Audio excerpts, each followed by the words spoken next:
Motion and then talk about it.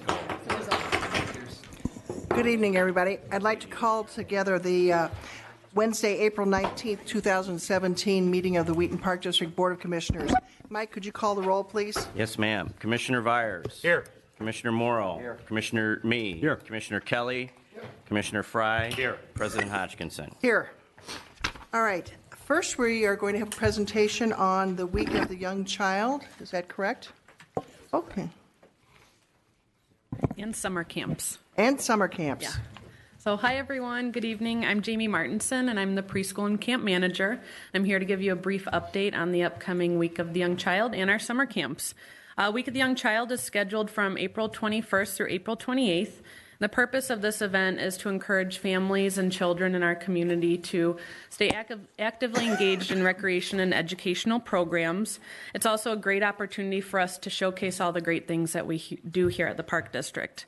This year, we're pleased to offer over 25 free programs. Some of the free programs that we're offering are early childhood athletics, dance, art, pottery, DuPage County Historical Museum programs, Parks Plus Fitness, youth sports programs, Sensory Garden Playdate event, Mommy and Me Yoga, mini golfing promotions, and a whole bunch of other great programs. We're ending the week on April 28th with a free ice cream social event at the community center.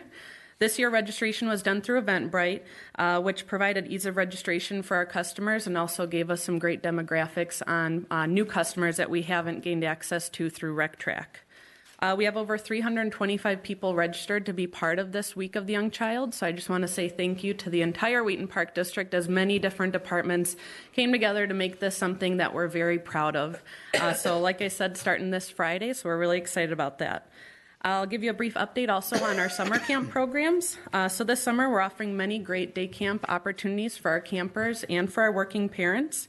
Our largest day camp, Camp No Name, is expected to have 110 campers every week. They have exciting off-site field trips and also weekly visits to the Rice Pool and Water Park. Some of our camper favorites are Northside Park camps, which are the Mean Camp Green and Camp Illini camps. Those camps feature some more outdoors activities, so on a weekly basis, they'll be participating in canoeing, fishing, archery, nature hikes, and also weekly visits to the Northside Pool. We also have our Camp Blackhawk and Safety City camps over at Toohey Park, as well as our Super Tots camp, which is going to be taking place at Raftery Park House, as well as the community center. On average, our summer camp registration is up 75% from 2016, which is amazing. And we'd like to thank that to strong marketing efforts, many happy returning families from previous years, as well as camps being in the spring program guide, which provided earlier registration opportunities for our families. So we're looking forward to a fun-filled summer camp with 10 weeks of awesome programs, lots of fun field trips, and lots of happy campers. So thank you very much. Jamie, did I hear that correctly? 75%? Yes, correct. That's fantastic. Wow, that is incredible. Yeah, we're really excited about it. Congratulations. Yeah, thank you. And congratulations to everybody. Jamie, say again why the significant increase? We are thinking that to strong marketing efforts, as well as the summer camps being listed in our spring program guide, which opened up registration for our residents in February rather than later on. So we're kind of putting the seed out there that parents should start thinking about it sooner rather than later, get their kids registered and, something to cross off their list rather than waiting till May, which is kind of, the normal time to register. You have a hand in that, Margie? Me and a lot of people. Out of the way. Good job. Thank you very much. Thank you. Thank you. Mike, before we introduce our next speakers, do you want to do any setup for this for the Memorial Park? Certainly. We have with us representatives from Kimley Horn, as well as Williams Architects. After a little over a year worth of work commissioned by the Board of Commissioners to do some master planning for the Wheaton Park District's first and oldest park, Memorial Park, which was purchased by the Park District just 1 year after it was incorporated in 1921. The concept of master planning is one that we are all familiar with in the parks recreation and planning business, and we involved a great deal of residents and other stakeholders and staff in the creation of this master concept plan for what Memorial Park can become. And what we're looking for today is for our consultants to provide us the results of their efforts along with our efforts. The Buildings and Grounds Subcommittee was able to get a preview of this plan last week or 2 weeks ago, forgive me. And we have cost estimates for these concepts, and while it remains to be seen the prioritization of capital expenditures over the next 5 years by the Park Board, our job is to bring you our best foot forward on planning for this wonderful park, which has components of community gathering in the form of music. As you know, we do a great deal of our musical entertainment and special events at Memorial Park. The city's municipal band draws large crowds every Thursday in the summer to our 70-year-old band shell, and it is also intended to be a war and service branch memorial for the community. And you'll also find dozens and dozens of resident memorials, long-term families, fifth-generation families like the Carlsons, to name one, all have memorials, trees and benches and flower gardens in Memorial Park. Obviously, whatever we do, we will maintain those commitments to those memorials while we improve our military and branch memorial program, as well as add value to the park from a standpoint of a natural area and as well as an entertainment gathering place. So I would yield the floor to our consultants at this juncture. For our friends at home, this plan represents this year of work. It does not represent what is actually going to happen in any date certain in the near future.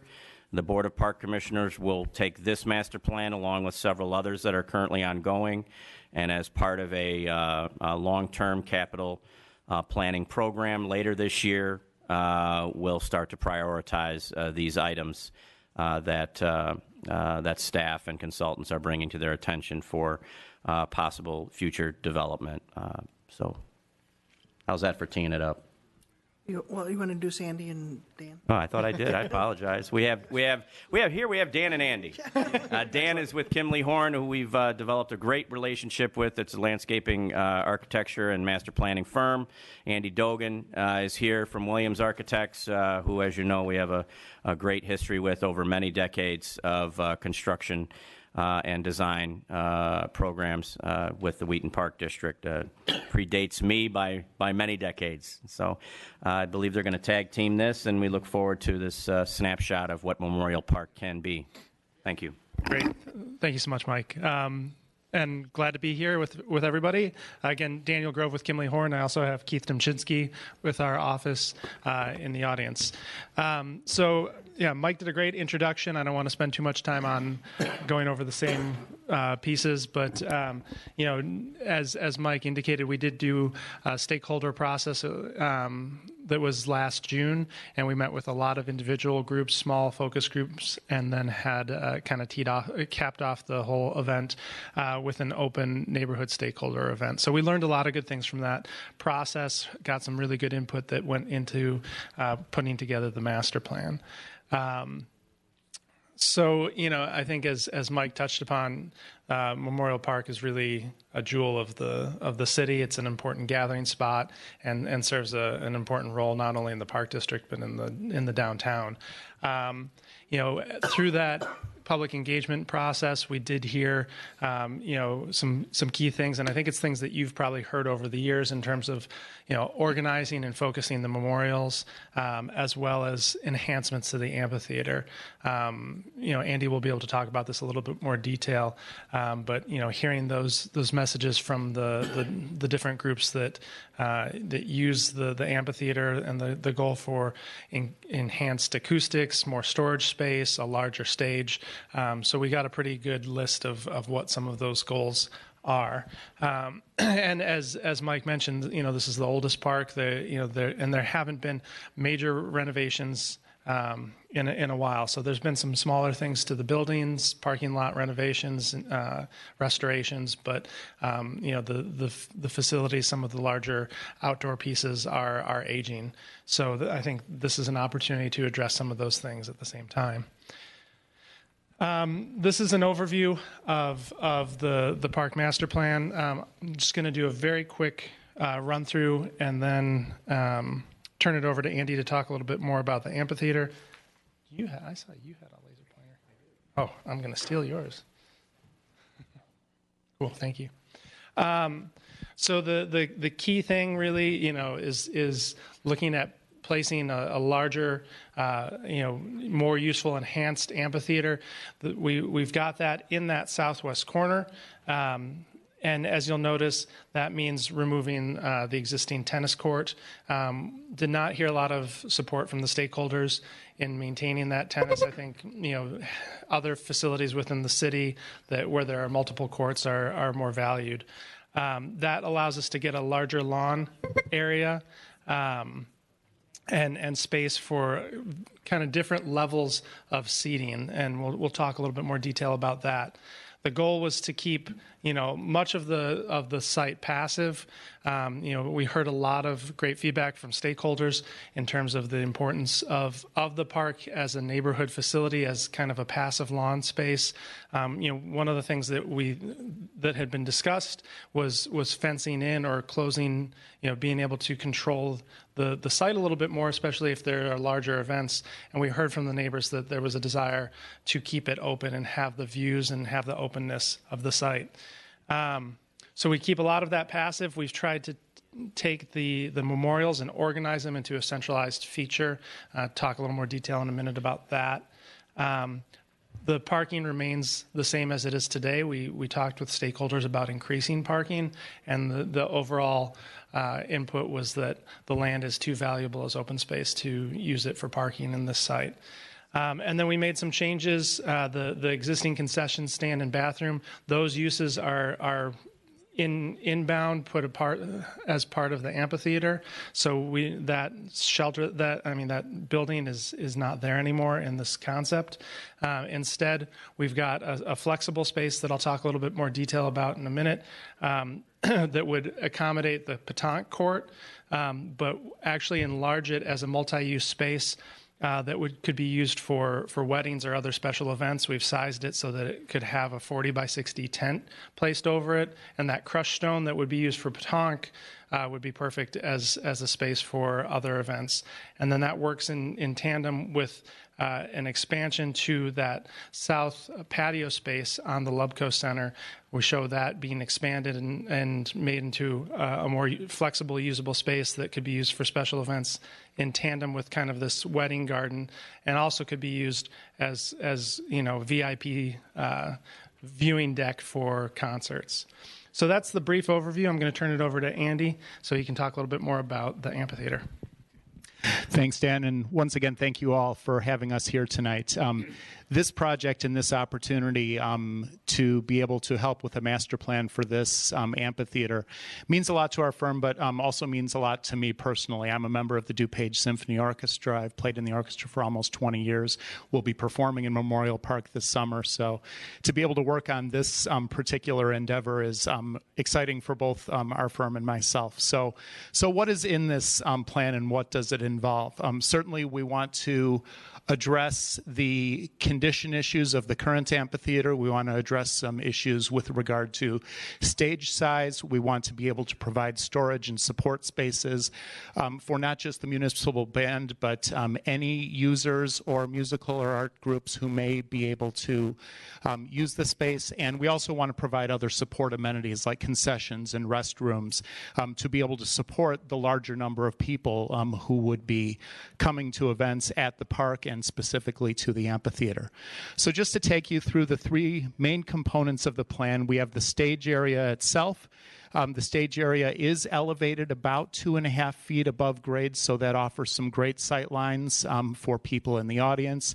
We're able to access that through a series of ramps and steps up on the back side. The stage itself is about 15% larger than the current stage. It was sized with the layout of a 100-person municipal band or symphony orchestra in mind, and then, of course, scalable to all sorts of other events. The particular shape and configuration of the stage was thought of with acoustics in mind and being able to reflect sound out into the audience and to be able to support a amplified sound system for the events in which that would be necessary or desirable. So that's the area that's sort of represented in that beigeish color. Immediately behind the stage is some enclosed space, and there's a number of different spaces there. First of all, the area all around the stage, represented in yellow, represents a wide open, enclosed and conditioned backstage area which could serve as set storage. It could serve as backstage staging, queuing, just a lot of space for people to move around and in and out for all sorts of different events. As we've learned about the different groups who would be using this particular amphitheater, we've heard about the need for to move sets in and out for theater productions, to move large instruments in and out. So the goal of that space is to make sure that that can be done comfortably. Behind that area, we have a series of support spaces that, again, can support the needs of any number of different users of this amphitheater. Moving from left to right behind, again, these are all enclosed indoor spaces. We have a small electrical and mechanical room. We have one large general purpose storage room for the municipal band for their large percussion instruments and equipment. We have 2 dressing rooms with a storage room in between, and then there are 4 single-user restrooms immediately adjacent to that. 2 of those would open to the exterior. Those would be family restrooms. And then there are 2 interior. One is connected to the dressing room. The other is just connected to the stage area. And then there's a lobby and receiving area from which performers or people needing to access the backstage area would enter the building. And then connection to a concession stand and storage room. That concession stand could certainly serve these events. It could also serve other events in the park or other street-type festivals that would be happening along Karlskoga. On the other side of the plan, we have larger public restrooms. The intent of this plan is to replace and augment the existing restroom and concession structure that's closer to the Lubko Center. So this is more restrooms, a slightly larger concession building than what is currently there.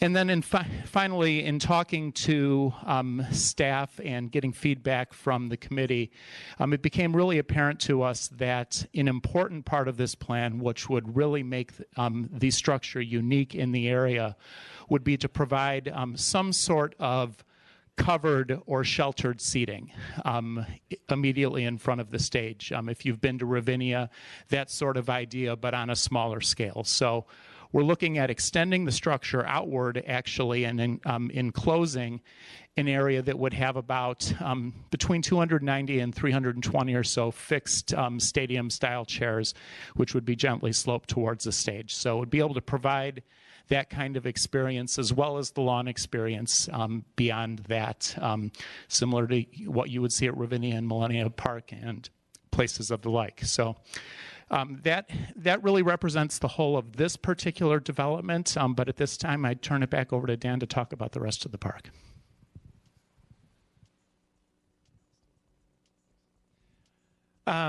So I think Andy touched on an important part, which is, the opportunities for different types of seating. And so, as Andy mentioned, undercover, in informal seating, the ability to have around 300 people.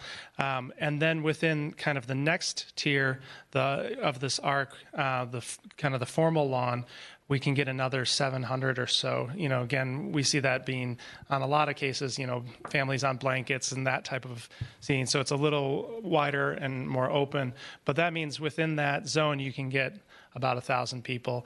And we've talked about having the flexibility that maybe there's some segments of permanent fence or temporary fence that could be used so that there's different options in terms of how you manage the events and if you ticket them. Then beyond that, clearly there's the lawn space that would be open and flexible for picnicking. and then, specialty spaces like the terrace. So with that, I kind of want to focus a little bit on an image we put together to describe this space where we've got a view kind of looking from up over the sidewalk, at Wheaton back towards the amphitheater. And what you can see in this is you can see that stage, the canopy overhead over the permanent fixed seating.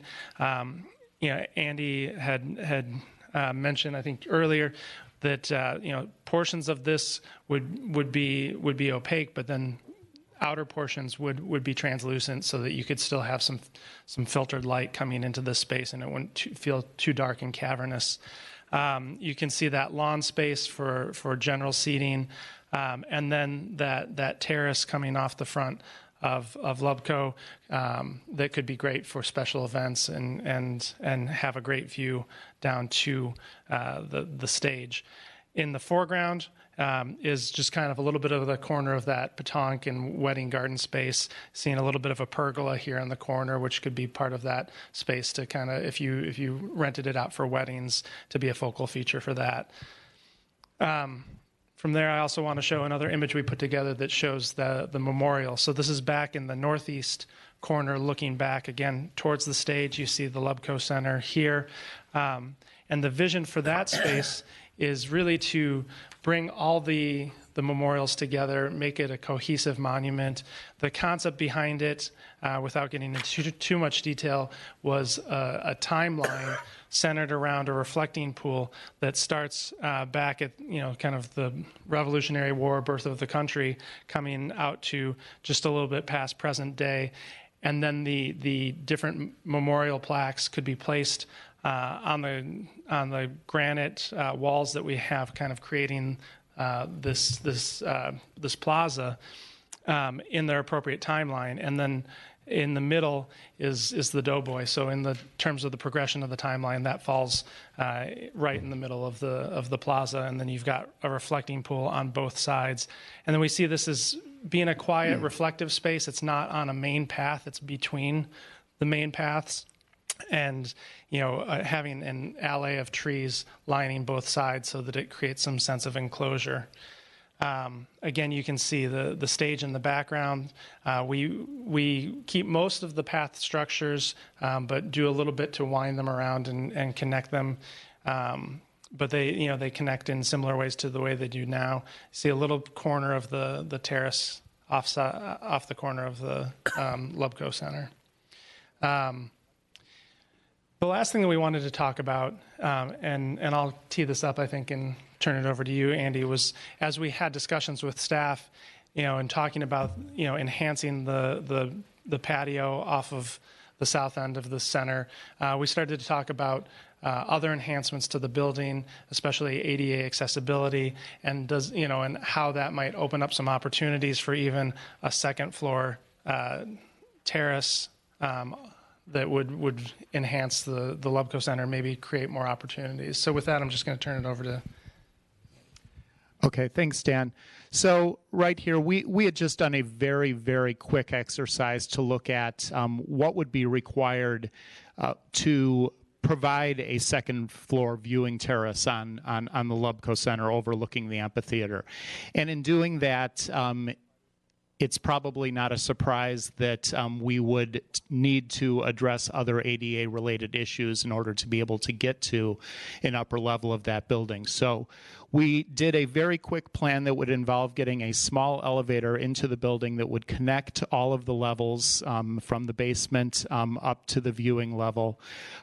Looks at addressing accessibility issues on the main floor of the building, so making the restrooms completely accessible, enlarging lobby space just a little bit, and just some general accessibility and energy efficiency improvements there. On the next slide, and some of the information you may have, you may see two line items for Lubco Center improvements. The first are just some base ADA improvements, which is that first level and the elevator only, which would be, what would it take to make the building as it currently sits completely accessible to all levels. And then the second piece of that is a further enhancement, which involves the second level terrace that you can sort of see the corner there of on the the left of that image. And in order to do that, now we're increasing the occupant load of the building technically, which requires additional restrooms. So that plan and that preliminary cost estimate for those sort of second level enhancements also include the addition of new restrooms on the second level above the main room, and then a connecting hallway from the elevator past those restrooms out to that event terrace. So that's really what those particular features involve and include when you get to those numbers on the next slide. And so, with any master plan, we definitely want to understand what this involves and what the cost is. So, we put together very conservative, safe numbers relative to what we show on the plan to help get an understanding. The amphitheater itself, including the seating component and the extended canopy, is about $3.3 million by our estimates. We've broken down the other enhancements into a couple different categories. So the Amphitheater Plaza, what's down at the southwest corner of the site and kind of relates to Karlskoga, which I think is important when we start thinking about the city's goals for creating Karlskoga as a festival street. And that corner plaza and the landscape around is about $150,000. Memorial Plaza with the fountain, the relocated doughboy, the landscaping, the walls, everything entailed with that is just shy of $340,000 by our estimates. The special events terrace and then the special event garden, together the two of those we've estimated about $240,000. And then the remainder of the site, so realignments to the paths, we would have some stormwater management, best management practices that would be required by code, the changes in code because of the additional impervious space we would be putting with the amphitheater, as well as just general landscape for the remainder of the site. We have that at about just shy of $540,000. With those numbers, as well as a healthy contingency, money for design fees, and then as well as general contractor overhead and profit, the whole project, we've got just under $6 million for the estimate. And then as Andy referenced, the two numbers that are not part of that, we've kept separate for a couple reasons. One, I think that there's different funding sources that are available potentially for addressing ADA and accessibility issues. So we've got those two numbers, as Andy mentioned. The first one is to get that base enhancement, bring it up to ADA accessible standards, and then the second is to get you the access for the second floor terrace. You can do one on its own. You can't do the second one without first doing the top line of the general ADA improvements. So that's the overview of the plan and the estimated costs, and we're happy to answer any questions you might have. Great. Are there questions? Nice work. Comments? Thank you. Very good. Yeah, great. Thank you. Thanks so much, guys. The subcommittees have had a chance to review this. I don't think we're going to take any action on this tonight, right? Oh, no. Well, other than possibly directing staff to start looking at preparing for the fall workshop towards capital planning, no. Yeah. So any other comments, though, before we do? No, we had the opportunity to ask questions at the Subcommittee meeting, presentation. yeah. And we were generally in favor of the project, so I think it's moving forward.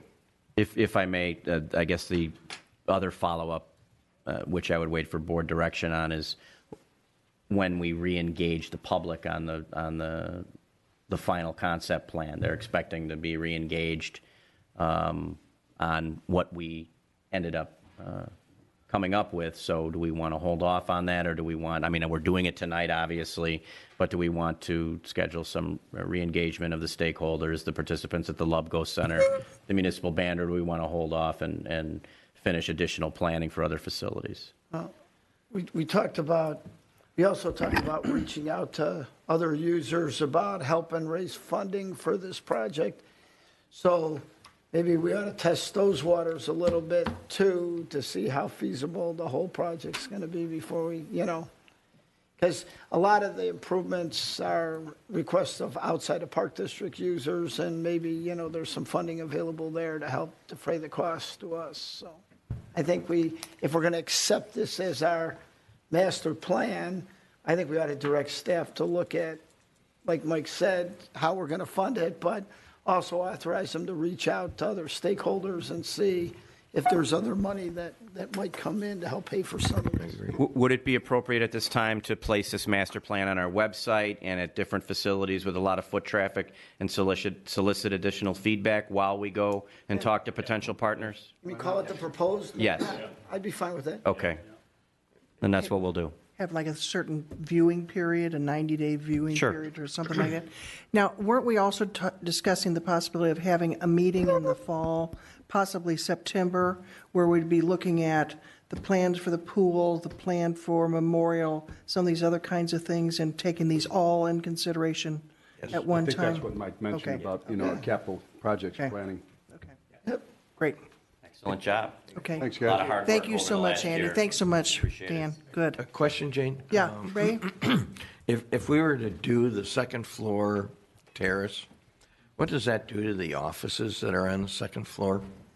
Good question, and I wish I had the plan sketch here to show you, but what we would in effect be doing is creating another level above the level of the second floor. The elevator could exit either, excuse me, to the office level, or it could be locked out at night and exit at the level of the restrooms and the terrace. So the intent would be somebody would come in, use the elevator to get up to the terrace level and bypass the office. You'd still have the stairs. We'd have to work out how that access and controlling access to those offices would be. Other questions? Great. Okay, so Mike, you're going to put this on the website. We're going to get some additional comments. We're also going to take it into consideration when we're looking at all of these projects. And okay, great. Thank you. Do we have any other public presentations or anyone from the public that would like to speak or address us this evening? Okay. Let's move on to the consent agenda. Could I have a motion to approve the consent agenda? You can. I move to approve the consent agenda as presented, items A through D. Approval of the disbursements totaling $1,199,175.85 for the period beginning March 8, 2017 and ending April 11, 2017. Approval of the March 15, 2017 regular meeting minutes. Approval of the Buildings and Grounds Subcommittee meeting minutes from April 5, 2017. And lastly, approval of the Finance Subcommittee meeting minutes from April 5, 2017. Second. We have a motion by me and a second by Vyers to approve the consent agenda as presented.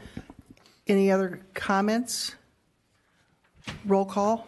Commissioner Vyers? Yes. Commissioner Morrill? Yes. Commissioner Mee? Yes. Commissioner Kelly? Yes. Commissioner Fry? Yes. President Hodgkinson? Yes. Now, were there any additions to the agenda for this evening? John, I believe you had mentioned a situation down at the community center we needed to address. We, I believe it was Thursday, we were filling the cooling system, the chill water into the cooling system, and we discovered that the cooling coils in the air handling unit that serves the memorial room had froze over the winter and split on the loops on the end. We got one company out to take a look on Friday, and the coil can't be repaired. It needs to be replaced. Staff went out and got a price from Train. It's a Train chiller for new coils, thinking they might be able to replace them themselves in-house. But it's turned out that that's too big of a job for our staff to do. So we called in another company yesterday to get a second price, and we just got that price at like 4 o'clock today. The cost to replace the coils on a 5-day quick ship, where somebody will make the coils quickly, is going to run somewhere between $25,000 and $27,000 or $28,000. The reason I'm throwing out a range is the two quotes we have are not apples to apples. One quote includes a new drain pan. The other one didn't, but I think it's a good idea to replace the drain pan now, because once we put the coils in, we won't be able to replace it later. If it starts leaking, and we'll have to take the coils out to fix it. So I think this falls under emergency repairs, because we were able to get through. I think we have church services in the memorial room on Sunday, right, Easter Sunday. And what we did was it got cooler overnight, so we brought in outside air and we overcooled the space. And then the services were in the morning, and then the space didn't heat back up with the, the heat load till the afternoon.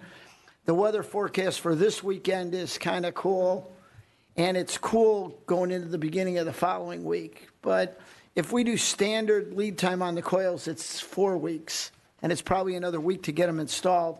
I don't think we can be without air conditioning in the memorial room for a month. So the premium, one company is $2,500, one company is $5,000. We got to get all that sorted out. So what I'd like to see the board do tonight is Mike actually has the authority to order these repairs. He's just supposed to notify the board within 5 days. Well, we're notifying the board ahead of the time. Mike and I and Rob would like the board's authority or let them know that we're going to go ahead, compare these quotes tomorrow, get exactly what we want, and then we're going to go to the low bidder, for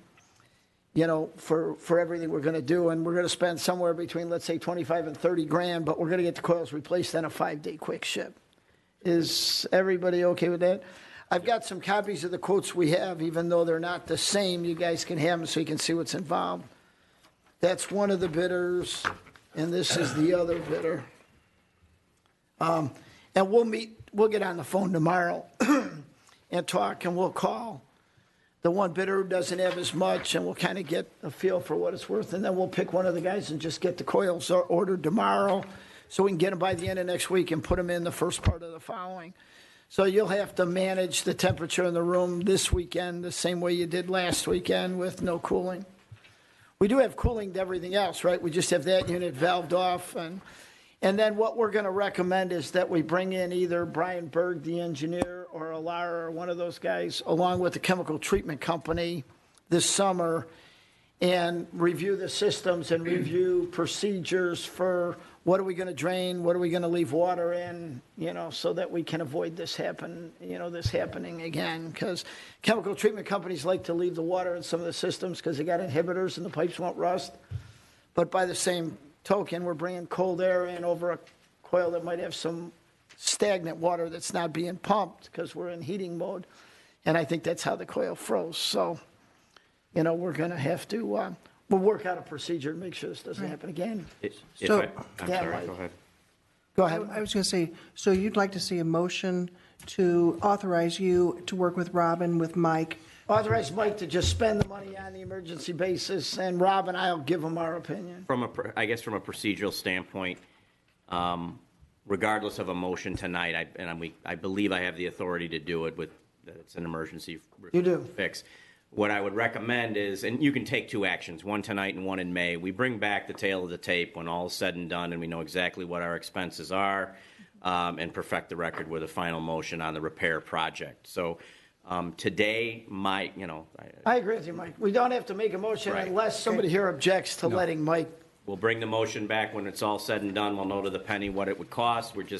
For the record, we're undertaking this repair under the emergency repair provision of our finance policies. And I think all Mike's supposed to do is notify the board. I think once we pick the contractor and we have the price pinned down, you or Rob can just send out an email to the board and say, hey, this is who's doing the work. We expect to have the coils then, and this is what the contract we're going to sign. And we can ratify that in May. Yeah, and then you'll ratify the contract in May. Great. All right. And everybody's agreeable to that, so let's go ahead with that. Okay. Thank you. I'd like to thank Rob and his team for the quick work and turnaround, and John for And John for guiding letting him us through know. it. Yeah. Thank you. Thank you all. Okay, let's go ahead and move on then to unfinished business. The first item is the Cosley Animal Welcome Center project. And there's a change order. So I'm looking for a motion to approve that change order. I'll move that we approve change order number 2 with Can Do Construction for the Cosley Zoo quarantine facility in the amount of $16,076.39. And that change order, if I'm not mistaken, it included 2 items. It included adding drain tile around the inside of the basement with an ejector pump. So we had to saw cut the floor out, the old foundation, put in the drain tile and the pump. And then it included, we had to reinforce a lintel because of the roof load that was going over an existing masonry wall condition. with some bolt-on steel. I did go to the job site and meet with Rob and Can Do Construction. We've had the architect review the change order. They think the price is fair. I looked it over. I think it's fair. So we're recommending approval. Second. All right, we have a motion by Kelly and a second by me. Any other questions or comments? Is it roll call? Commissioner Vyers? Yes. Commissioner Morrow? Yes. Commissioner Mee? Yes. Commissioner Kelly? Yes. Commissioner Fry? Yes. President Hodgkinson? Yes. Next, let's move along to, that's our only unfinished business item? Correct. Okay. All right, next, let's move along to resolution number 2017-07, authorizing our executive director to increase and improve the habitat for the monarch butterflies and other native pollinators, because we're concerned about native pollinators. So moved. So moved. Toss up, let Bob have it, I'll second. Motion by Fry and a second by me. Is there any other comments or questions? Mike, Oh, you we have, explain what this involves. we have a lot of comments. It's pretty small, but go ahead. Some people need to know. Essentially, obviously, the Park District as a conservation-based agency does its best to encourage pollinators to grow, or excuse me, pollinators to pollinate via growing the appropriate plants across the entire park system. This basically involves a public relations media campaign where we need to educate the public about the importance to our food supply and the importance to the air we breathe to make sure we're encouraging the health of pollinators. It's pretty much important to our continued existence on the planet. We will be providing educational displays, and we will be identifying areas that we have already begun working on, such as the butterfly garden donated by Merle Phillips at the zoo and various other places throughout the park system. So, Rob, have I missed anything? It's a public awareness campaign, and it really is going to be a minor amount of money to continue to do what we're doing, but to add some public service announcements, as it were, to spread the word. That's pretty much it. All right. I look forward to doing so. Terry? Who brought this forward, Mike? Because this is really a positive thing. I know that the milkweed pod is diminishing, and those butterflies rely on that. There is, in the exact name of the 501c3 that's been created, Rob maybe can help me, but in concert with the Conservation Foundation, which we're great partners of the Park District and serve, I think it's up to 8 counties now on saving land and saving water. So I'd be happy to forward the appropriate information. I think it's called the Monarch Initiative or something along those lines. That's right. I just wondered if what segment of our staff brought this to us, because I think it's a good idea. Our Parks and Planning Department, along with our Green Team, brought this to me. Good. And they have been soliciting input from the 501c3 now. They've been soliciting participation through the Conservation Foundation, which I serve on their advisory board for DuPage County. As many outlets as possible. They're sending emails and messages to cities and villages and counties and park systems and school districts, and it's right in line with our reason for existing, so we're jumping on board. Thanks. Well, and I think the DuPage County Forest Reserve has for several years been handing out seeds for planting milkweed in your home gardens to encourage more monarchs too. Okay, so can we just do this with a simple yes? Yes, ma'am. Okay. All in favor signify by saying aye. Aye. Opposed, same sign. Motion passes. All right, next let's discuss the Raftery Park Pond Shoreline Restoration Project. Do we have a motion to this? A motion for this? I move for the approval of the Raftery Park. Okay. I think that Monarch thing was a resolution. I think you need, You can do a resolution via voice vote. you got to record the A's and the nays on the back of the Oh, resolution. all right. Then let's do Like It's all all ayes. eyes, right? seven. It's Okay. it's six ayes and 0 noes. I'm going to take care of the butterflies no matter what, John. I know. Glad to hear it. Go ahead, Bob. I'm thinking about the butterflies. I move for the approval of the Raftery Park Pond Shoreline Restoration and Dredging Project, approval of a contract with V3 Infrastructures for a base bid in the amount of $526,000 and an alternate number 1 for $33,450. Second. We have a motion by Fry and a second by Morrill to approve. Comments and questions? No, the only comment is, this is part of, like our asphalt project where we spend X number of dollars a year keeping up our asphalt, so we're doing the same thing now with our shoreline after we had the problem at the other pond. So I think we didn't do, this is like a couple It's a of years preventative worth of money or maintenance. something like that. It's a preventative maintenance kind And of it's like 2 or 3 years' money we waited and then are doing this project instead. How about a roll call for this? Commissioner Vyers? Yes. Commissioner Morrow? Yes. Commissioner Mee? Yes. Commissioner Kelly? Yes. Commissioner Fry? Yes. President Hodgkinson? Yes.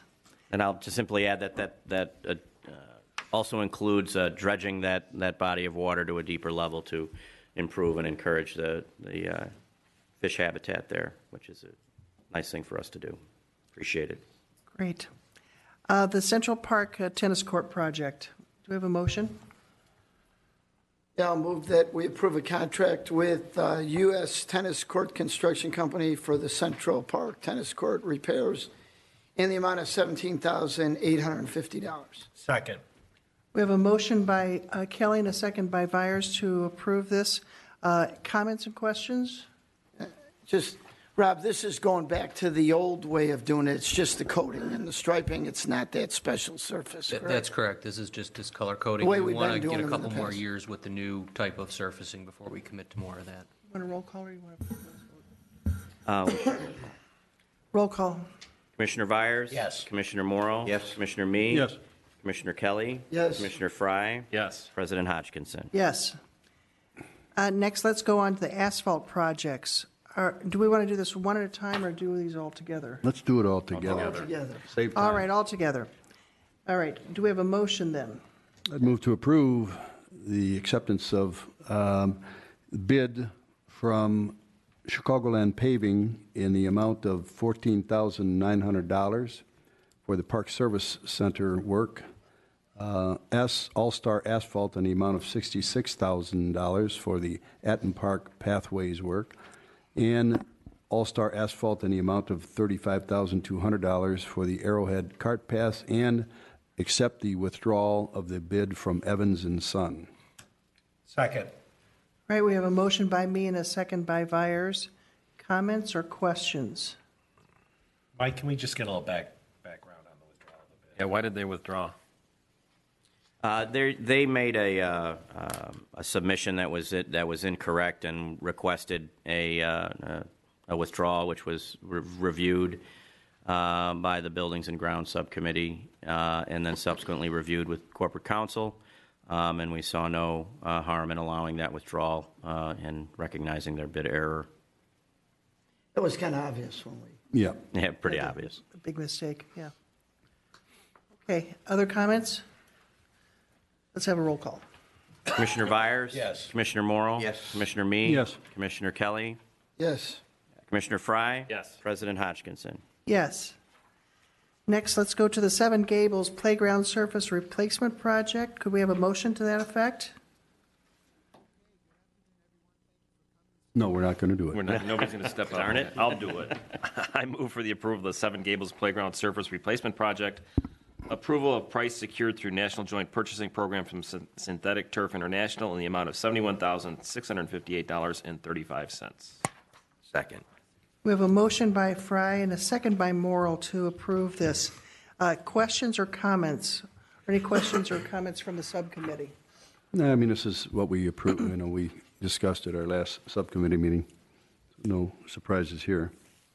Roll call. Commissioner Vyers? Yes. Commissioner Morrow? Yes. Commissioner Mee? Yes. Commissioner Kelly? Yes. Commissioner Fry? Yes. President Hodgkinson? Yes. Next, we have the purchases of the Turfco Torrent blowers for the golf course. Now I'll move that we approve the purchase of 2 blowers for the Arrowhead Golf Course. The price was secured through quote solicitation in the amount of $13,934. Second. We have a motion by Kelly and a second by Vyers to approve this. Questions or comments? I think we just add that, we're purchasing them through Burris Equipment. Is that correct? Yes. Yes. Okay, Yeah, I apologize. That was left off the motion. It's all right. roll call. Commissioner Vyers? Yes. Commissioner Morrill? Yes. Commissioner Me? Yes. Commissioner Kelly? Yes. Commissioner Fry? Yes. President Hodgkinson? Yes. Next, let's move on to the purchase of the golf course equipment. And some of these were done through Illinois State Purchasing, correct? Two separate purchasing cooperatives for item A and item B, Illinois State Purchasing Program. And not quite sure what the acronym means, but it's the NIPA Alliance contract for the workmen. So Okay. we would need two separate motions, Could we please. have- could we have a motion for the 7A? Okay, so I'll make a motion that we purchase the Toro Groundsmaster 4000D in the amount of $56,362.93 through the Illinois State Purchasing Program. 56 or 54? 54,960. 54,960. On the agenda at 50, 4,960. oh, sorry, reading the wrong. I Second. second. Or Okay. Oh, I was doing Park Services one. We have a motion by Kelly and a second by Fry. Comments or questions? Done reading. you just want to get a. Roll call. Commissioner Vyers? Yes. Commissioner Morrill? Yes. Commissioner Me? Commissioner Kelly? Yes. Commissioner Fry? Yes. President Hodgkinson? Yes. Next, let's have a motion for item 7B. I know. I would move to approve the purchase of two Toro Workman HDX, whatever that is, in the amount of $44,336.27 through the NIPA Alliance program. Second. We have a motion by me and a second by Morrill to approve this. Questions or comments? What are those, Rob? Those are actually Arrowhead pieces of They're equipment. workhorse vehicles for on the golf course for, hauling sand. So, So they're just more utility Utility vehicles. trucks. okay, thanks. Roll call. Commissioner Vyers? Yes. Commissioner Morrill? Yes. Commissioner Me? Yes. Commissioner Kelly? Yes. Commissioner Fry? Yes. President Hodgkinson? Yes. Let's move on to the purchase of the park maintenance equipment. This is for the 2017 Toro Groundmaster. I already made that one. Oh, excuse me. These Groundmasters are slightly more expensive than the previous ones. It's like a deja vu. I move. I already made that, Rob. You might as well just vote on it. Bob's got it. I move for the approval of the Illinois State Purchasing Program for 2017 Toro Groundmaster 4000-D in the amount of, should I do the 54,960? No. The 56,362.93. Second. We have a motion by Fry, a second by Morrill. This is for the parks, right? Not for the Correct. golf course? So let's Although understand. they share They equipment share when they equipment. need to. Okay. Questions or comments? Roll call. Commissioner Vyers? Yes. Commissioner Morrill? Yes. Commissioner Me? Yes. Commissioner Kelly? Yes. Commissioner Fry? Yes. President Hodgkinson? Yes. Okay. Who made the motion last? John time? wants this one. John? John, why don't you take the second one? That's all. I move that we approve buying one, is it one or two? It's B. We're on B. I One. know, but is it one or two? One. One. One One. Toro Eight. Groundsmaster 7210 in the amount of $56,519 Second. from the NIPA Alliance. Oh, sorry, second.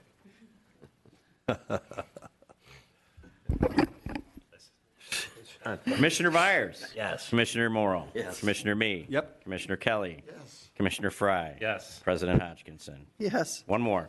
All right. Who'd like to make the motion to approve Ray's turn. the contract for the ball field tractor? I'll make the motion to approve the NJPA contract for a 2017 Kubota ball Ray. field tractor in the amount of $32,087.03. Second. We have a motion by Morrill, a second by Byers. Questions or comments? Roll call vote. Commissioner Vyers? Yes. Commissioner Morrill? Yes. Commissioner Me? Yes. Commissioner Kelly? Yes. Commissioner Fry? Yes. President Hodgkinson? Yes. Okay, moving along. Purchase of two Ford F-350 trucks. Who'd like to make these? I'm going to motions? make that motion. I'm going to include A and B. Move to approve the purchase of 2 Ford F-350 trucks through the Illinois State Purchasing Program from Bob Riding's Fleet Sales. One is a 2017 Ford F-350 regular cab 4x4 truck with a salt box. Purchase outside the bid process at the lowest quote for the Parks Department for $41,326. And the second vehicle being a 2017 Ford F-350 Super Cab 4x4 truck for $36,584 for the Arrowhead Golf Course. Second. If I may, the only part purchased just for our friends at home outside of the bid process was that salt box option for that truck, not the entire truck. I'll amend my motion accordingly. Oh, it was fine. I just wanted everyone at home to understand. I still want to amend my motion. Okay. We have a motion by me, and I'm not sure if we have Byers or Morrill. All right, second by Morrill. Roll call. Commissioner Me. Yes. Commissioner Morrill. Yes. Commissioner Byers. Yes. Commissioner Kelly. Yes. Commissioner Fry. Yes. President Hodgkinson. Yes. You guys are buying stuff all the time. What the heck is going on? We got a lot of property to take Yikes. care of. It's spring. All right, the next one is item 10, the liquid chlorine supply and delivery bids. This is a renewal of a contract. I'll approve that we renew the contract with Mineral Masters for $1.25 per gallon, and this is for our liquid chlorine purchase. Second. We have a motion by Kelly and a second by Fry. Comments or questions? Just, you won't see us again as long as they hold their price for 3 years. 3 years. If they decide to raise their price, we'll fire them and ask people to start over again. Well, we may hire them back, but Is this a we're roll going- call? Is this a roll call or? yes. And we're going to Roll test call. it to make sure it's real chlorine and not watered down. Yeah, we have a process for making sure we're getting what we're paying for from a concentration standpoint. Roll call. Commissioner Byers. Yes. Commissioner Morrow. Yes. Commissioner Me. Yes. Commissioner Kelly. Yes. Commissioner Fry. Yes. President Hodgkinson. Yes. Next are the fireworks for July 3rd. We have a recommendation for Johnny Rockets. Is there a motion? I'll move to approve the proposal from Johnny Rockets to the amount of $18,000 for 2017 and $18,000 for 2018. Second. I have a motion by Byers and a second by Fry to approve this contract for the July 3rd, and I'm assuming next year maybe July 3rd Yes. as well. Fireworks display. Comments or questions? Terry? Good call by staff to get that price locked in, for 2 years. If we could have got it for 3, I'd have supported that too, so. Yeah. Thank you. Great. John? And that's last year's vendor? Yes. Correct. Yeah. Okay. From what I heard too, last year we had rave reviews. I was there. It was wonderful. And I assume the contract has an out if we're not pleased with the show. this Every year. contract we sign has an out. Well, and I think staff did a really great job of making sure that that the fireworks could be seen from a farther away distance than, so that was great. Let's have a roll call on this. Commissioner Byers. Yes. Commissioner Morrow. Yes. Commissioner Me. Yes. Commissioner Kelly. Yes. Commissioner Fry. Yes. President Hodgkinson. Yes. All right, now we want to amend the finance policies concerning the independent contractor agreements for specialized recreation and athletic instruction. Is this something you want to walk us through? Does anybody have questions about it? I know it was discussed. It'd be nice just to have a little Review of what it presentation is. on this. Certainly. Okay.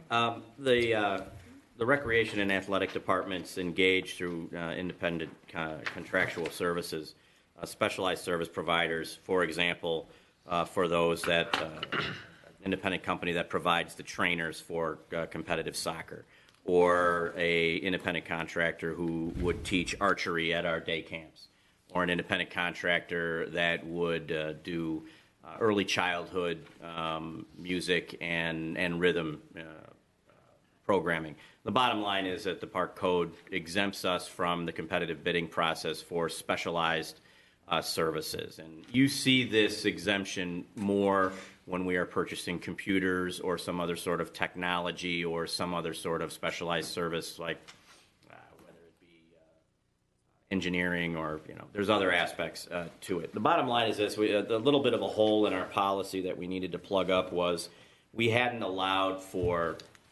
both the purchase amount nor the possibility of a Variance? variance in the cost of a program. And what I mean by that, thanks for the word, is we sign up, let's use the archery example. Last year, let's say we had 20 kids sign up for archery in the day camp program, and it cost us $5,000, right? We're not at a bid limit.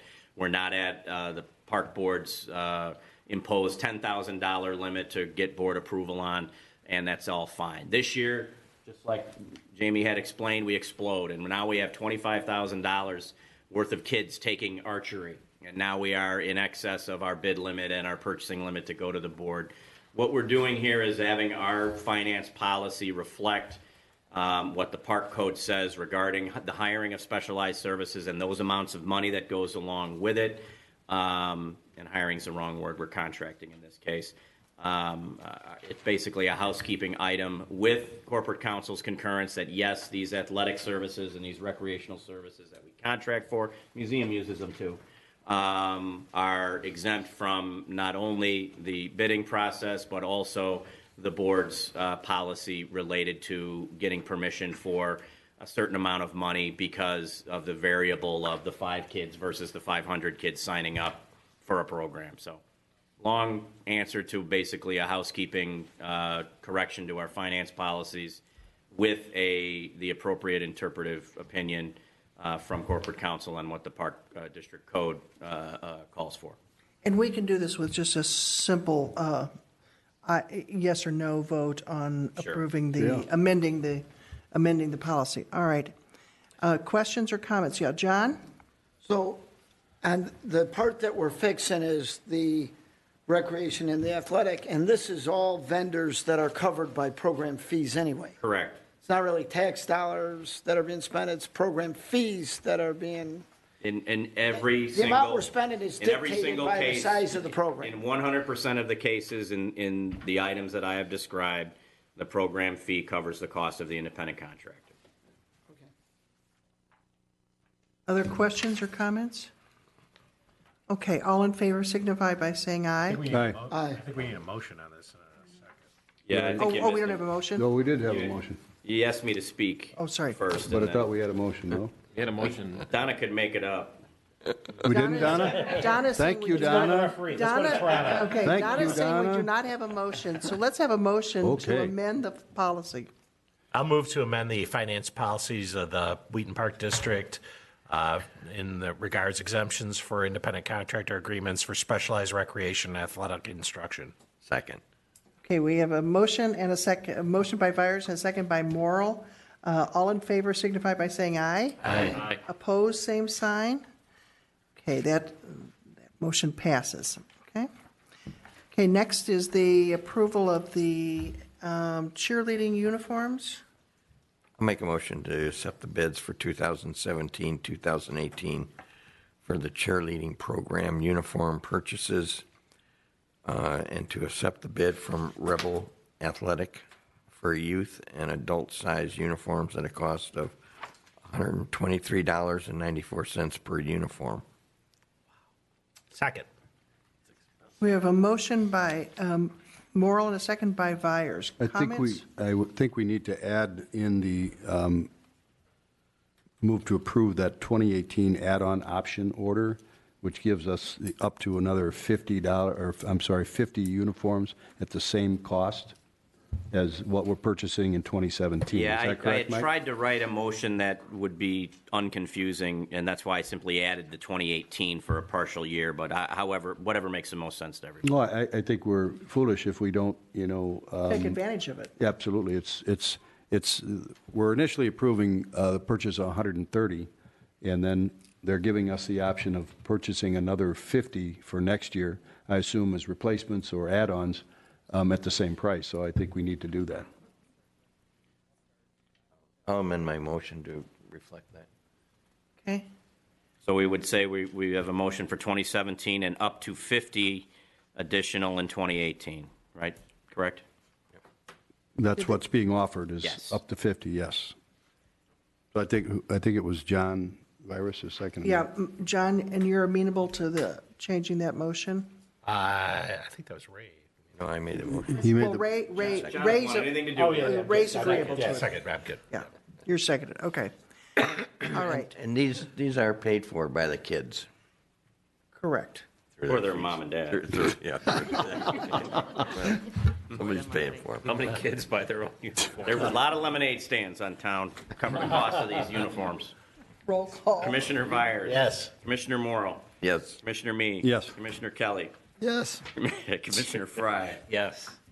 President Hodgkinson. Yes.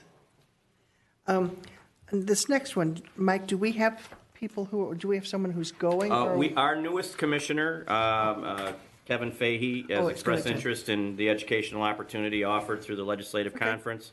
I think it's a great year one activity for any commissioner to involve themselves with, as park districts as well as cities and counties are all creatures of the state, so having a greater understanding of who's making the rules in Springfield and what our process is for impacting that through our state association is a very, very smart idea.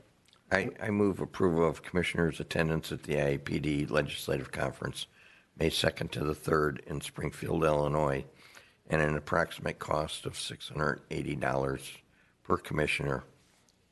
second. We have a motion by Morrill and a second by me to approve this. This is just a voice vote, isn't it? Yeah. All in favor signify by saying aye. Aye. Opposed, same sign. Motion passes. Next, we have the gas supply contract, and I know this was handed out, as Mike informed us in the memo, he would be handing this out today, that this is a... If I could tee it up, electric and gas utilities, when we receive quotes, they're typically valid for a very brief period of time as the markets will fluctuate. In this case, our current provider is run through a cooperative called the Illinois Gas Cooperative through a broker named Vanguard Energy. And there was a piece of paper distributed this evening on the side that has it listed at the top, current provider. You will see the cost per therm for 2017, 18, and 19. And incidentally, our gas contracts do expire July 1st of this year, and we're finishing a 3-year term there.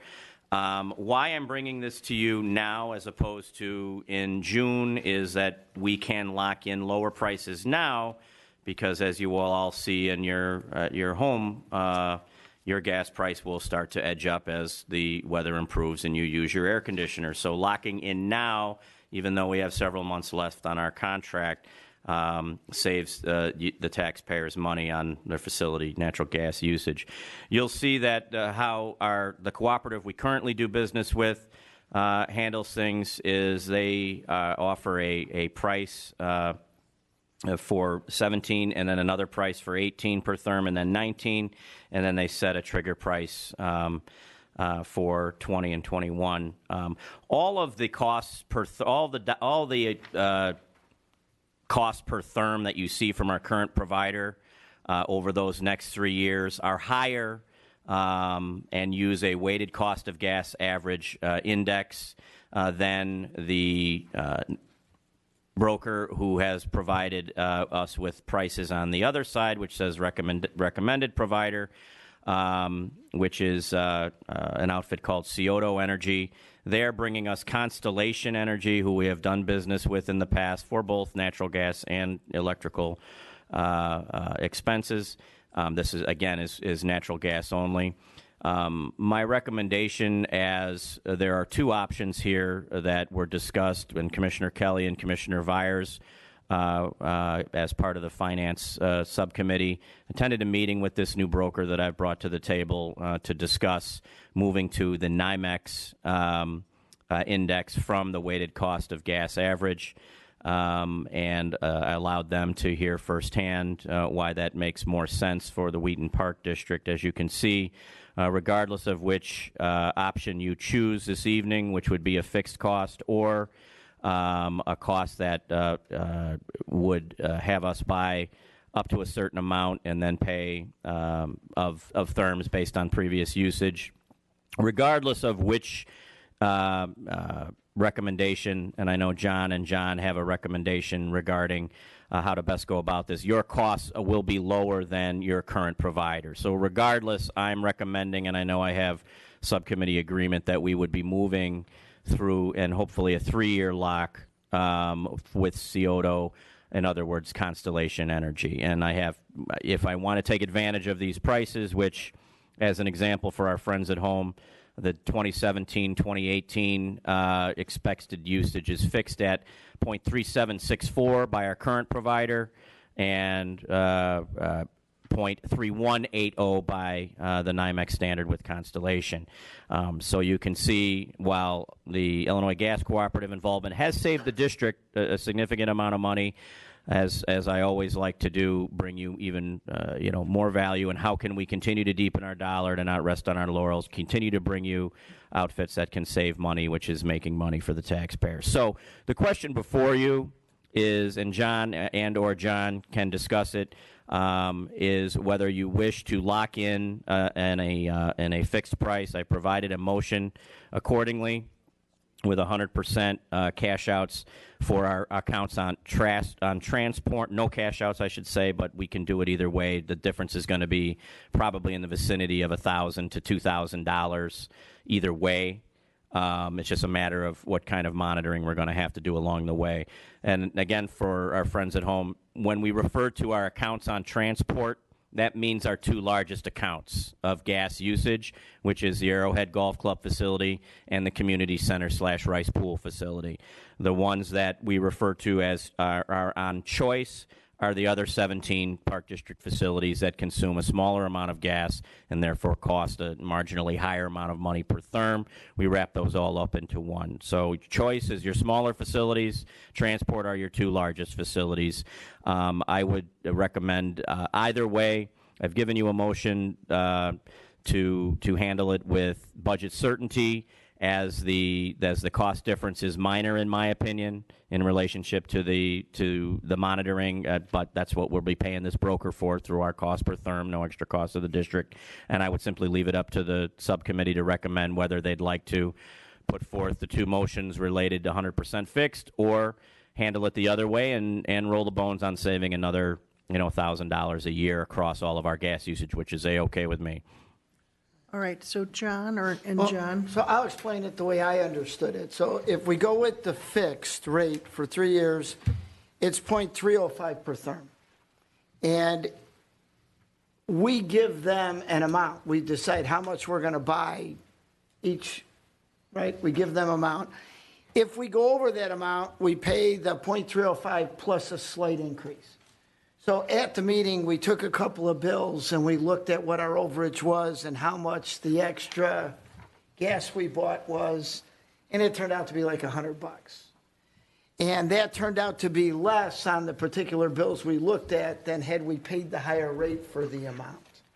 So because the difference was so little, and we are pretty close on our estimates of what we bought because they've been based on historical data, I was of the opinion we should have gone with the fixed price with cash outs, because if we use less, we get, let's say we were buying, 5,000 therms or something, and we use less, we would get a credit back at that rate too. So I don't know, John, what was your thoughts when you were doing it? Didn't that seem like it was coming out a little better? Yeah, no, it from the past that we had from the last 12 months that we looked at, it would have worked out better to use the floating amount on the overage or on the under if we didn't use exactly as we expected.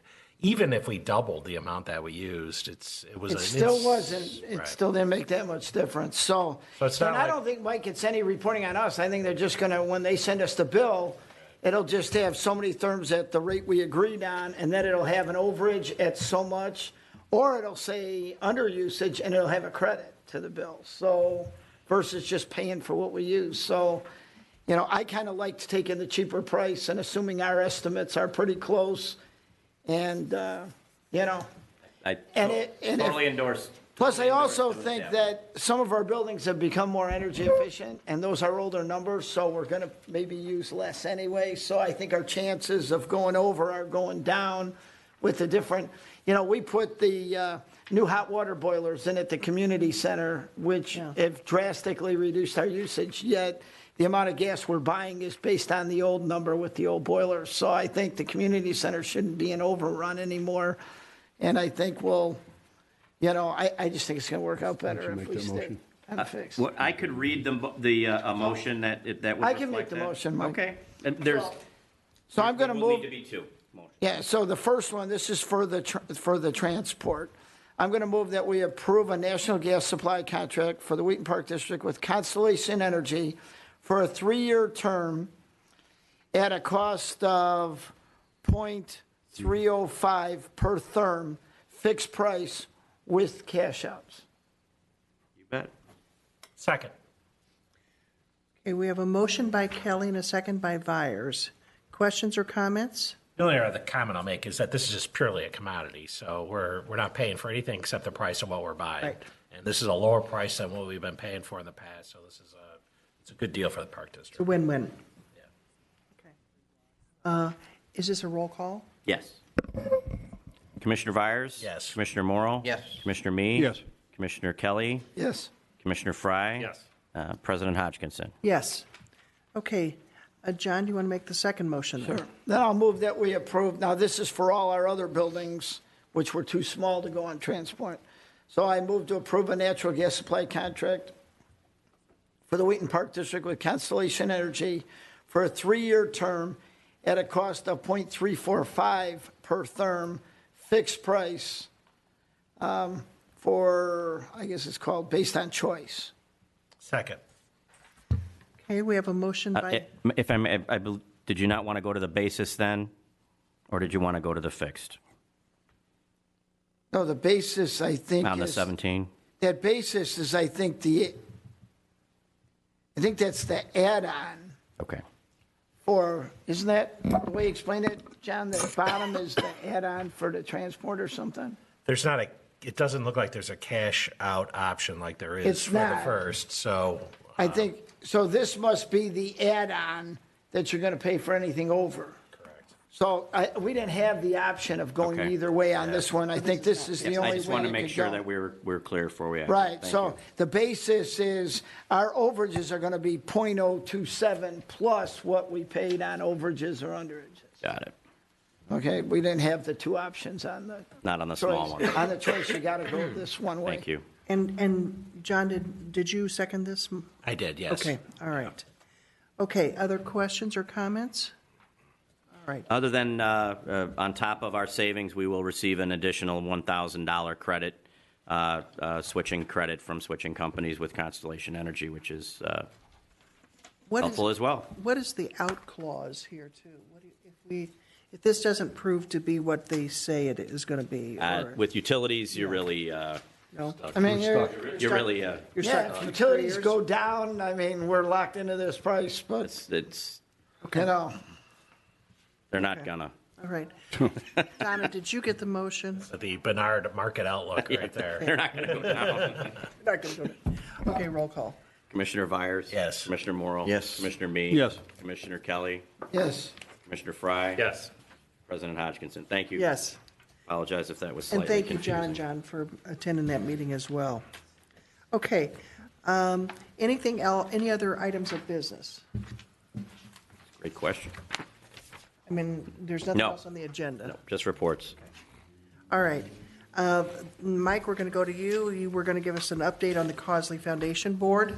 I have provided a written report, which is in here. You can use mine if you need it. Thank you. Based on the board's continued interest in being involved when there are changes to foundation board rosters. I provided an update for Cosley because we've seen some changes. Those are outlined here. We've received a couple of departures from the board, and we have brought 2 new members to recruit, who one of them has met with the Cosley Foundation Board, and they certainly endorse his involvement. And then another one will meet the Foundation Board in the future. So in essence, it's an update on where we are with the Cosley Foundation. I won't reread it to you. You have it there for your interest. So there's 2 things that will result from this board that I'll need some feedback on. Number one is, if any of you wish to meet 2 of these recruits for the Cosley Foundation Board in advance, please let me know. The Cosley Foundation Board bylaws allow them to make their appointments, but I have I sought some advice from Terry, and he wanted to make sure, based on previous board involvement requests, that we bring these to the board in advance. The Cosley Foundation is different than the Museum Foundation, which its bylaws call for the park board to approve those people. I just want to make sure I'm not running afoul of any board members' expectations. The Cosley Foundation Board did vote to add Mr. Work to their board, but obviously they defer to this park board as a not so much a parent board, but as one that provides guidance for their fundraising and advisory efforts. So you have that piece of it. Secondarily is the continued review of the master plan that was developed by the Cosley Foundation at their expense for the zoo. I would request, and I have a copy of that draft master plan with me today, that the board members take those home in order to begin work on executing that master plan over many years. We would need the board to review it a final time and endorse its contents at some point in the near future. And I would recommend the discussion at our May subcommittee meeting for Buildings and Grounds to do so. With all that said, absent any input from any board members, I would be recommending that the Foundation Board follow through on appointing 2 new members. I appreciate getting this. I wasn't aware that a couple of them are no longer on the board, and that you are looking at new people, so I did appreciate seeing this. You're welcome. I didn't know if you wrote it or Terry wrote it, but That was Mike wrote it. nice. Other questions or comments? I appreciated getting it too, Mike, because it does give us kind of an update of who's on there. I didn't realize that Mark Lathrop was off, or Mark Daniels had resigned. Mark Daniels. Also, I'm assuming that we're going to talk about this possibility of a joint event to announce the master plan. Yes. So that would be one of the things that we would be discussing at one of the Buildings and Grounds Committee meetings then coming up. Okay. Anything else with that? I do have, and I emailed earlier today, we have the matter of the estimates on some repair and restoration work to the Arrowhead residents. I don't know if anyone wanted to discuss that this evening or not. I would like to, regardless of any future use decision of the Arrowhead residents, I would certainly like to execute the restoration efforts for the water infiltration damage that occurred. You can see, as you can see from the information I sent you, that the cost to restore is estimated significantly less than the cost to demolish. And I'd like to move forward with that if the board would give me a nod of approval.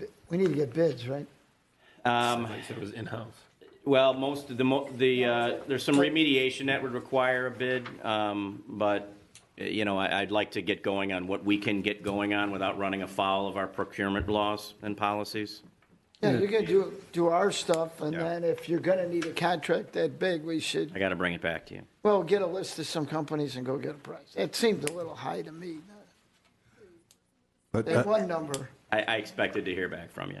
But yeah, so what I want to do is whatever I have the legal authority to move forward with from a purchasing standpoint or contracting standpoint, I'd like your leave to do so. And if I need board approval for anything, I'd certainly be coming to you for it. Again, I'm not talking about what we use the house for in the future. I'm talking about getting moving on restoring that water damage. I would, endorse moving I forward would be with in it. favor of doing Okay. that. Yep. Thanks. That's all I have. Okay.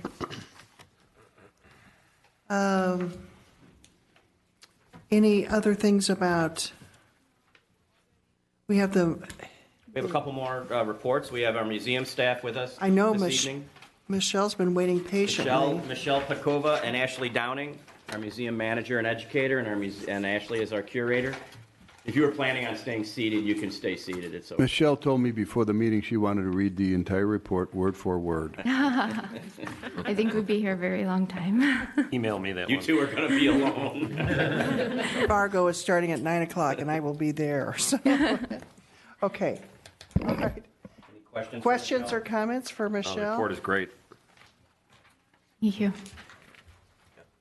Michelle, I want to, recognize the fact that, you've more than tripled our bottom line in terms of, what we have realized in terms of, dollars and cents. I mean, it's much more sustainable than it was several years ago. And, that's fairly impressive. So you deserve the kudos on that. Good job. Thank you. Our staff works very hard to do that. I'm sure they did. Yeah, Ray. I had discussions with Mike and two of the museum board members about trying to put together a display at Arrowhead Golf Course in regards to golf and how golf came about in the DuPage County area.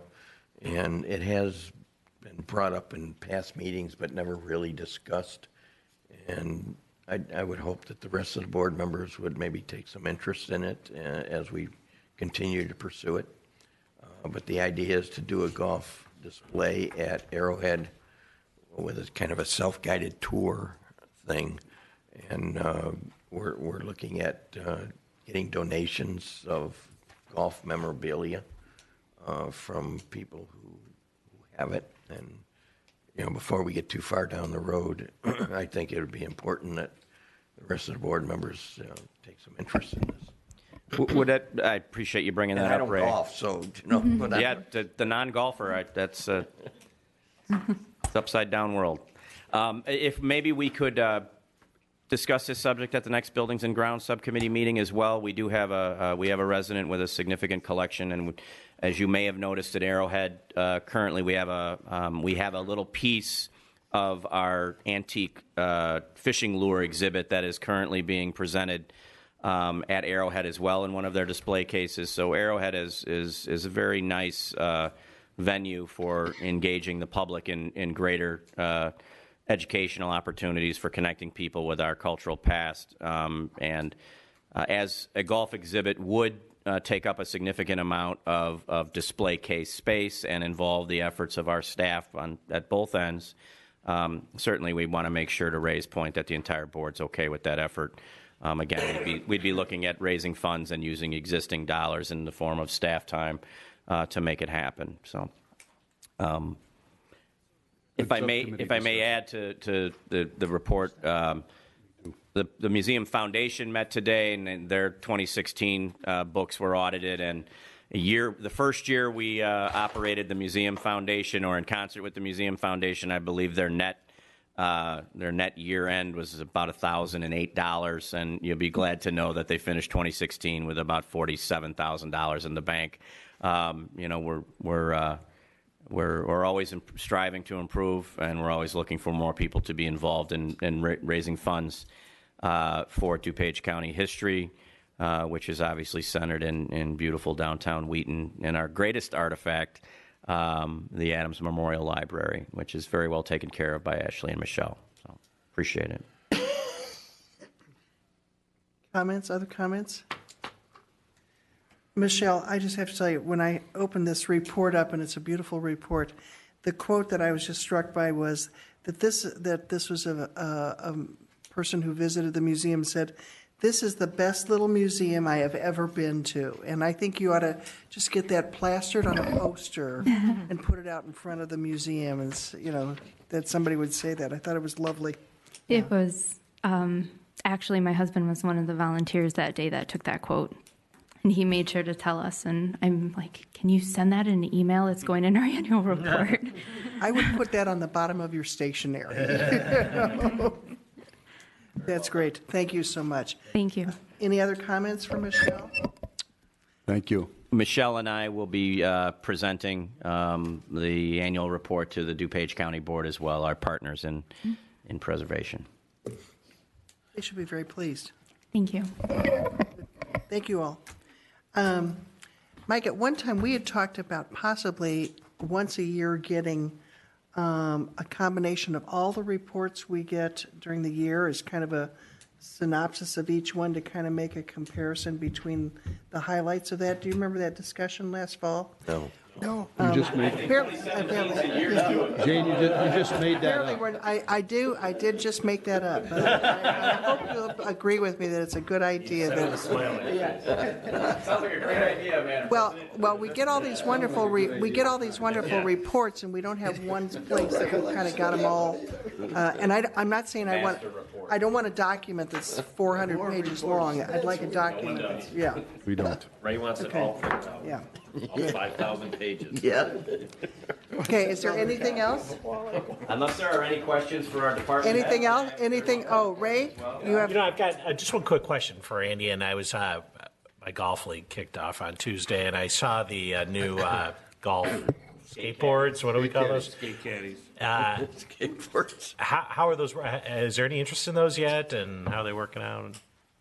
Well, as a matter of fact, we sent an e-blast out to where with the waiver, so people can go on to arrowhead.com or .org and watch the video. So you can sign off on the waiver. We have rented 16 of them as it went live about 2 weeks ago. We've rented 16 of them, and half for 9 holes and half for 18 holes. And it's been, out of that 16, I would say half of them have been women and the other half have been men. So a mixture of people renting it. So they've been popular. I'm seeing them use them. Yeah. Mostly younger kids. And nobody's driven in the pond yet or anything like that. No. But the people that use them, they really enjoy them. And actually, we've had a couple that has come out 3 times, and they've rent them every time. Oh, good. All right. Well, that's good. And how many rentals do we need to get just to break? I believe if we do 1 a day or 1.5 a day, I think the return on investment was like 18 months. Okay. And the life expectancy on them is 4 to 5 years. Okay. Not the same as the people using it. I haven't done that yet. John, it's not going to help your game. John? Ringing endorsement. I did watch the video. I know, you watched the video. You're ready to go. I'm done. I did not take one for a ride. But I did watch Ed chase some kid who drove one up on the green. Ray? Yeah, you done? I'm done. Ray? Good. I'll try and make it quick. Just want to recognize the Cosley Zoo was second place in the Suburban Living Magazine's annual poll for best place for a kids' party. And also the Best of the West golf course for 2017 was Arrowhead Golf Course. Also like to recognize the Chamber of Commerce awarded Parks Plus Fitness for the best small health and wellness facility of the year, and the museum won for best in Wheaton community enrichment for non-for-profits. So kudos to all of you guys. Let's see. Find my stickers. At the spring play, Little Mermaid, congratulations to the staff. They had almost tripled the number of cast members and almost tripled the number of tickets that they sold. So that's a big boon to the theater program. And I did appreciate the adult ed programs online programs that they're doing, the webinars. I think that's a good idea for, adults who really don't have time to go to classes. They can do it on the computer and. I just got a question for you, Ray. Do you use that, You Ray? never go online. How did you see that? Do you use that? You read about it. I read it. Oh. A paper report, and it was right there, and I thought, oh, that's pretty good. I would never do it, but But it's a good idea. it's a good idea for those that want to. I would never For do everybody it. with a computer. Moving along. Also want to congratulate this new board for, hard-fought election and Kevin for our new board. And want to congratulate Don Shee, who is retiring. Worked for me for a number of years at both Rice Pool and Northside Pool, and really did a fantastic job for the district as far as aquatics. Good guy, and we'll miss him. So congratulations, Don. That's all I have. Couple of special mentions from me, Andy, starting with the demo day this last Saturday.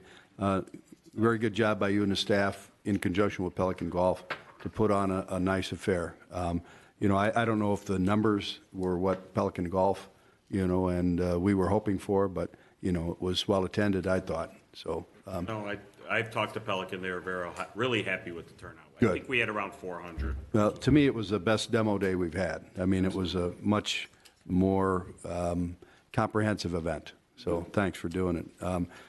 The Cosley revenue is still outpacing last year's dollars by a significant amount. Are we doing okay with fun run numbers? Yeah, actually, the numbers have, 960. So I think last year we did, 1,100? So we'll probably come, last year we did 1,100. Right now we're at about 1,000, so. Good. We should pretty much catch up. Thanks to a nice early opening for the golf course. Our golf rounds are way up. Margie, keep up the good work on the marketing stuff. I think it's paying off. I think I got about one more, and I think we can move on here.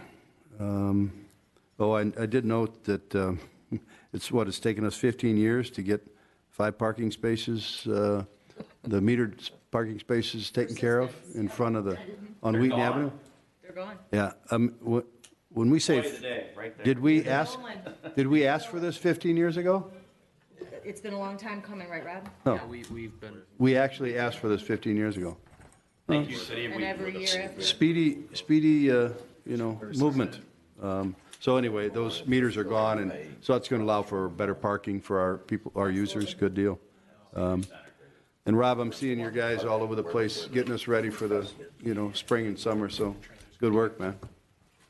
I'm done. John? No, but I'll move to adjourn. Second. Wait. You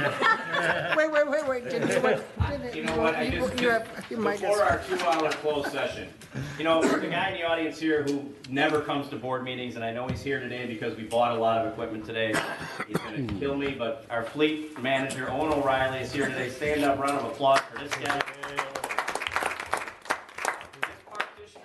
On its fleet, and that's the guy right there that makes it all happen and makes it work and makes sure that we get the best price. Owen, you're doing a great job, and we appreciate it. Thank you, man. Thank you. All right, we have a motion. Do we have exec session or no? No, I was Okay. All in favor? All right, all in favor? Aye. Great. Thanks so much, everybody.